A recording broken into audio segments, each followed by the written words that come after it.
As the war in the Middle East continues between Israel and Hamas, thousands of pregnant women and their babies in the West Bank are left with little access to resources and care. Estimates from the United Nations report that about 73,000 women in the West Bank are pregnant, with more than 8,000 expected to give birth in the next month. As hostage negotiations continue, some aid is being allowed in through Egypt, but these mothers and their babies' lives are at risk as basic necessities run short and access to clinics and hospitals in the region is blocked.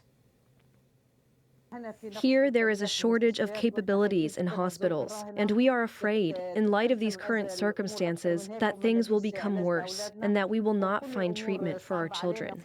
At least 7 of 30 hospitals in the region have shut down due to shortages. But one holdout hospital has a special mission. Holy Family Hospital is located just steps away from the birthplace of Jesus. The hospital specializes in neonatal care and is the only hospital in the region that can deliver and care for babies born before 34 weeks. When families receive care from Holy Family Hospital, they don't have to pay a dime, as the Order of Malta, who runs the hospital, covers all costs. Joining us now for reaction to this ongoing conflict is Ambassador Michele Bowe. She is the president of Holy Family Hospital and the Order of Malta's ambassador to Palestine. Ambassador Bowe, welcome back. Thank you for being here. Please give us an update on what's been happening at the hospital during these past few devastating weeks. What are you hearing from the staff? It's a time of great concern and worry. Bethlehem is out of the fray. It is inland and not contiguous to Gaza. And while the eyes of the world are clearly focused on Gaza, the people in Bethlehem are suffering greatly. The economy is shut down because there are no pilgrimages. People are worried, and grocery prices have become exorbitant. Supplies for our hospital are short, and they've doubled in cost. So it's a time of great concern. Towns and villages in the surrounding area are cut off from each other, and it's a real feat for the staff to be able to come to the hospital to make sure there's the best care for the mothers and babies. Yes, it seems like they're very isolated there in Bethlehem. I'm curious, though, has there been an influx of patients to the hospital, and where are they coming from? The mothers are coming from sort of the greater Bethlehem region, although it's rather dangerous to travel between places because of the unrest. We normally deliver about a dozen babies a day, and that is rising.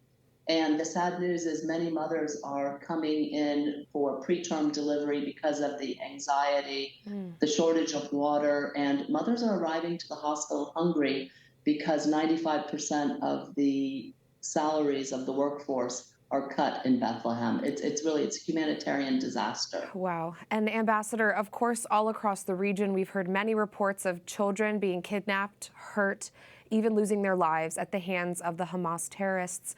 What is your reaction to the violence? I condemn all violence. We really need, especially for the children, to grow up psychologically safe and sound without trauma. And we need a ceasefire, and we need for humanitarian aid to be let in.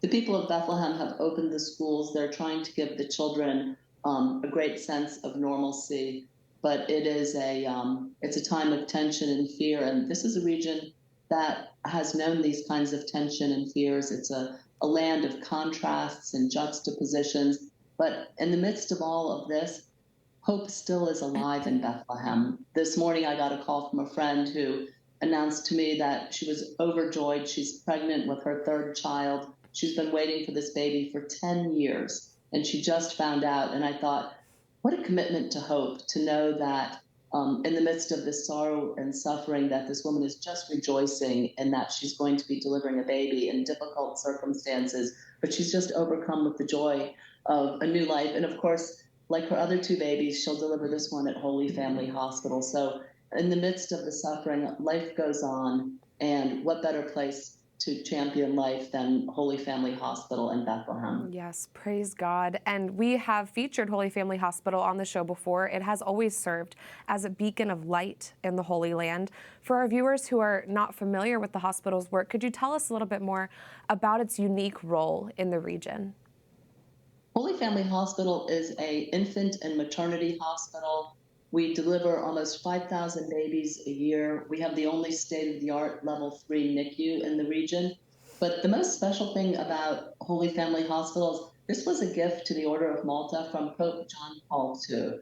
And he gave us this hospital because we'd had almost 1,000 years of history of running hospitals, taking care of the sick and the vulnerable. And he knew that we would keep our promise, to keep our doors open, to deliver care to all in need without regard to creed. And we are doing that the best we can. As you said, we are supported by the Order of Malta, but the Order of Malta is supported by people around the world, generous people in the United States and abroad, helping us to deliver life, peace, and hope 1,500 steps from the manger. So beautiful, a beautiful mission. And Ambassador, shifting back to the conflict for just one more question, in the weeks to come, will the hospital be part of negotiations to have more aid be brought in through Egypt and other avenues?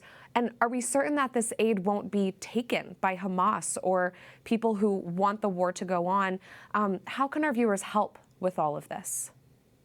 We're doing our very best to make sure that there is everything that we need to keep our doors open, to champion life for the most vulnerable. We have a website, which is birthplaceofhope.org, and we're accepting donations which take care of the needs of our hospital to help the Christians in the Holy Land with food and electricity and medicine, and to serve all who are in need at Holy Family Hospital, welcoming mothers, older women with menopause issues, and we're praying for the situation to clear up so we can resume the work of our mobile clinic, which goes and serves isolated communities in the desert. And our Christian presence is such a stabilizing force in Bethlehem, and we all need to storm heaven to let peace prevail. The Patriarch, Cardinal Pizzaballa, recently issued a statement, and he had a quote which I thought was just so meaningful and appropriate.